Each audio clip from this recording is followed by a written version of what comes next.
Islamic হাদিস এবং কিতাবুল ফিতান অনুযায়ী দাজ্জালের আত্মপ্রকাশের স্থান সম্পর্কে কিছু সুস্পষ্ট ইঙ্গিত পাওয়া যায়।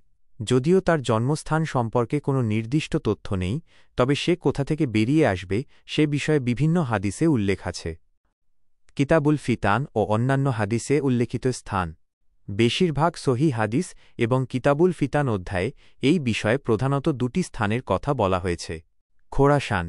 আবু বকর সিদ্দিক থেকে বর্ণিত একটি হাদিসে রাসূল বলেছেন, দাজ্জাল পূর্ব দিকের এমন একটি ভূমি থেকে বের হবে যার নাম হবে খোরাসান।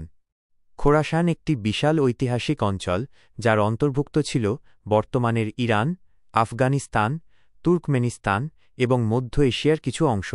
ইরাক ও সিরিয়ার মধ্যবর্তী স্থান।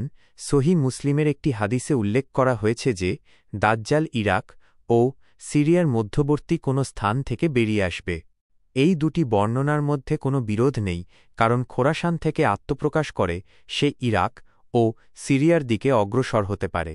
অর্থাৎ তার প্রাথমিক আত্মপ্রকাশ হবে খোরাসান থেকে, আর তার ফিতনার বিস্তার শুরু হবে ইরাক ও সিরিয়ার দিকে। অন্যান্য বিবরণ। ইস্ফাহান। কিছু হাদিসে বিশেষভাবে উল্লেখ করা হয়েছে যে ইস্ফাহান বর্তমানে ইরানের একটি শহর, এর ৭০,০০০ ইহুদি তার অনুসারী হবে। এটি তার আত্মপ্রকাশের স্থানের সাথে সম্পর্কিত বলে ধরা হয়। মক্কা ও মদিনা নিষিদ্ধ। দাজ্জাল পৃথিবীর প্রায় সব জায়গায় বিচরণ করবে, কিন্তু মক্কা ও মদিনায় সে প্রবেশ করতে পারবে না।